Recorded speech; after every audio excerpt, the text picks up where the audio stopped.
పిఠాపురం పరిసరాల్లో ఉన్న దేవాలయాల్లో తాటి బుట్టలతో ప్రసాదం ఈ విధంగా ఇది తిరుమలలో జరగాలని ఒక ఆలోచనతో రావడం జరిగింది. ముందుగా పిఠాపురం నియోజకవర్గంలో దీన్ని ఇంప్లిమెంట్ చేద్దాం అని ఆయన చెప్పడం జరిగింది. తిరుమలలో స్వామివారికి ఇస్తున్న నైవేద్యాలు ఇవన్నీ కూడా గోవింద భోగు దీని పేరు. తిరుమలలో ఏదైతే జరుగుతుందో అది కూడా ఇక్కడ నియోజకవర్గంలో ఇంప్లిమెంట్ చేద్దామన్నారు.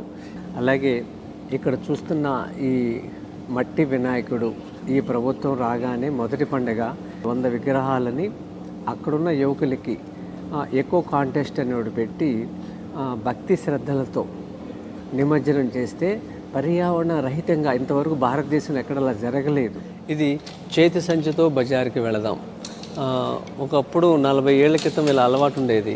పిఠాపురం అనే పేరుతోనే ఈ వస్తువులన్నీ మనం తయారు చేసామనుకోండి, స్థానికంగా వాళ్ళకి ఒక ఆదాయం వస్తుంది.